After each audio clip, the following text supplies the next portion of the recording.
Namaste yoga leaders. Welcome to the Mastermind.Yoga channel where we have a mission to spread world peace through inner peace. You are here in the right place, and we're going to talk about the eagle arm variation that you can use in so many different ways. You can use in so many different poses, and watch to the end of this video and I will give you some ways to teach it and some examples of how you can incorporate it. Eagle arms, this is something that I always thought was kind of weird. I'm like, eagles, but they're like fly out long, and that is one of the things that had me tripped up for a while. Like, eagle arms, that doesn't make sense. This should be eagle arms or something. And I've taken it and really thought about the way that the shoulder blades, my sister used to be able to like put her hands down and like pop her shoulder blades. I don't know if you've ever seen anybody do that. Kind of freaks me out, but it's also kind of cool. So I think about it like that. Like, I have the ability to, spread and move my shoulder blades like wings. And in one of my favorite books, the Yoga Toolbox for Students and Teachers, which I have a video on that. So click the link up above on one of these sides and you can figure out if this book is right for you and how to use it. And so in this book, they talk about the Garuda. So the Garudasana is the name of the pose when you incorporate the legs and the arms together, or if you call it just the arms, and eagle arms, or Garudasana arms. And what they say is that there's a symbolism. So I'll tell you a little bit about it, and then I'll talk you through the process and the modifications of it. So Garuda means wings of speech, and it also means mythical bird. So the mythical bird is the vehicle of Vishnu, preserver of the universe.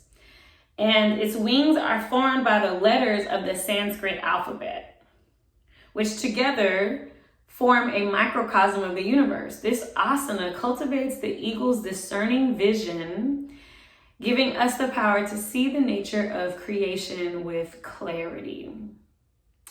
So the qualities of this pose, of eagle pose, are clear seeing. And when I think about like the wings of speech, clear seeing, like they're tying in a lot of different energies here.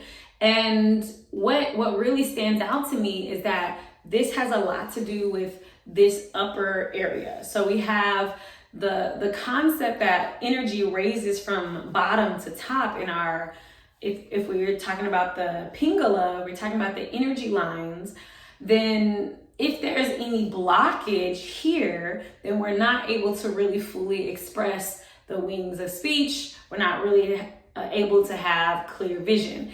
And so this arm variation, even though we're crossing the arms, which can be really powerful for balancing out positive and negative, when you think about like a battery, or you think about like creating a circuit, having the circuits connect, is that it's not about how tight you can wrap. So if you can wrap your arms, if you can like interlace your fingers, if you can do all those things, like that's cool. And if your arms are so tight that this is all that's accessible, or if your students' arms are so tight that this is all that is accessible, then that's where you go. And that's where you create the opening and allow the energy to flow freely. Because when energy can flow freely, from the upper down to the lower and from the lower up, then you're able to have clarity. You're able to have clear vision, clear seeing, clear speech. And you can do it like this. So here's how the physical cues would look. So you would come in either from arms out to the sides or arms up. I like to make it really, really simple. So the kiss, keep it simple. What's another word for stupid? Because I don't like using that word. Keep it simple, sexy. Yes.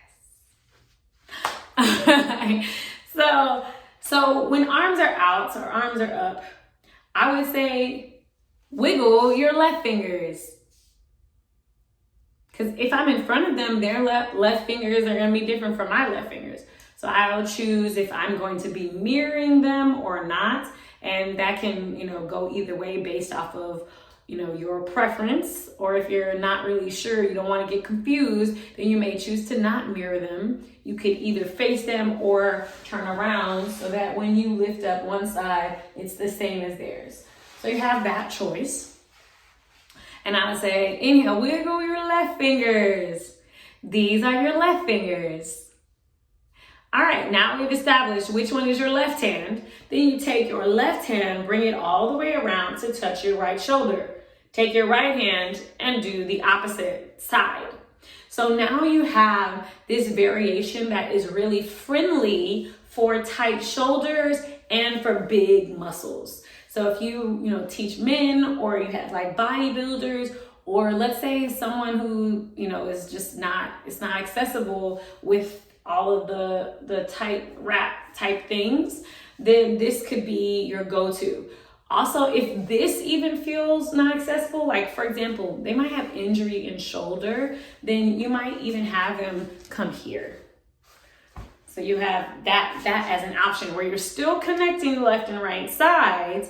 However, there doesn't need to be this cross of the elbows. And so if there's too much rotation, or it's causing pain, or it's just not able to move in that way, then you can have them interlace the fingers and reach them either straight forward or straight down. So you choose which one is or have the student's body let them know which feels right. So we have option.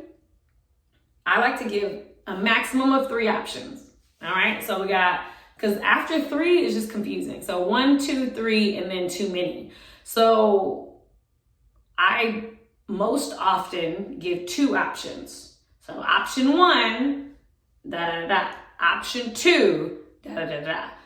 However, if I know that I have a pregnant person, or I know that I have someone with a particular injury, if they talk to me prior to class, then I'll often offer a 3rd option if I know that option 1 and option 2 could be a challenge for that specific situation.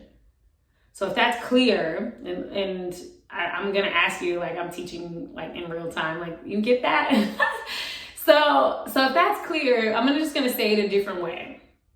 I usually give 2 options in a pose that may potentially be challenging, and I'll give option 1, then I'll teach option 1. And I'll usually, I'll talk more about this when I teach about giving options in class, but I usually will give it doesn't really matter actually. It just depends on your preference and your students.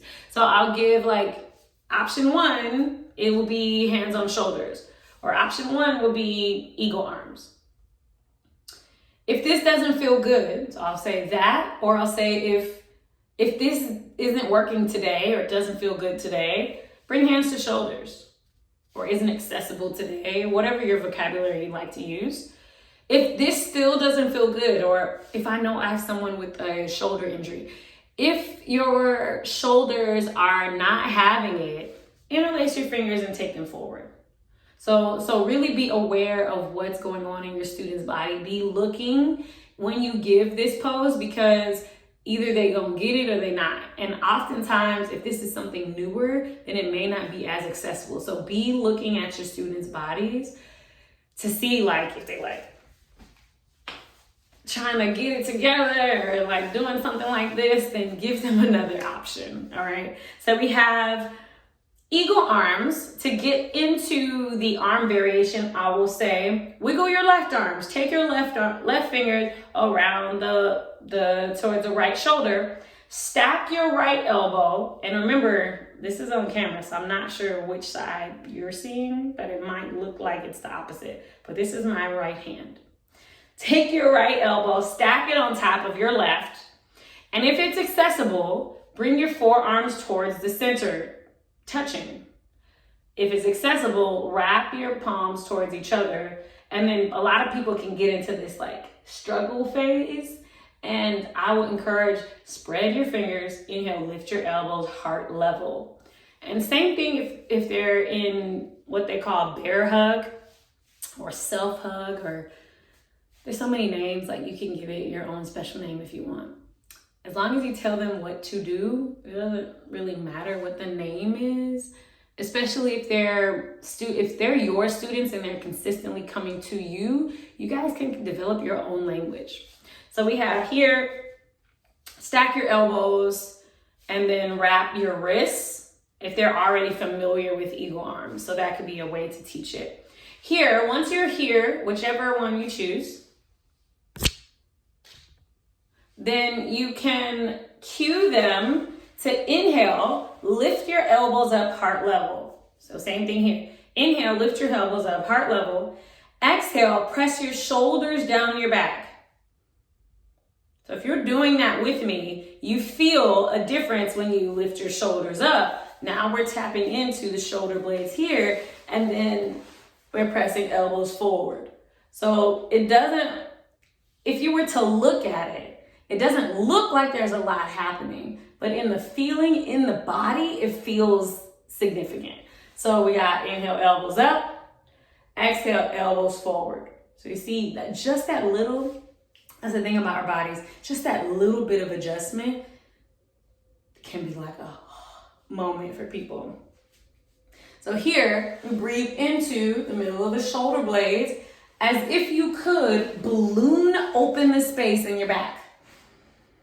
Exhale, press your elbows away from your chest and widen your shoulder blades away from each other. So we're encouraging the space between the elbows. So we're space between elbows and chest. And we're also encouraging space between shoulder blades. And you can play around with that. It is okay to keep elbows down. Again, if someone has an injury in their shoulders, you might just slide shoulders down, elbows down. Same thing if they're clasping. They might just reach away and create some space in the shoulder blades between the shoulder blades, okay? That is what we're gonna have time to cover in this video for eagle arms.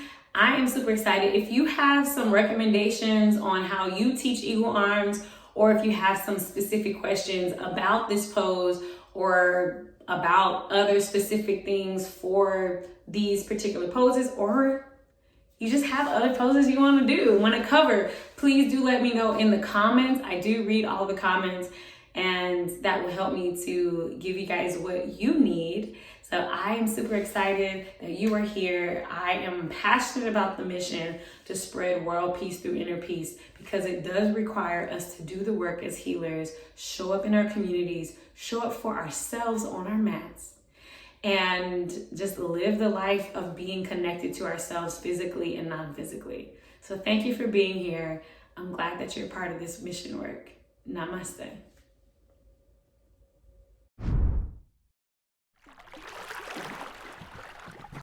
Black yogis matter. We are changing the world one shirt at a time. Be a part of the movement, a part of the revolution, and get your shirt in the description below.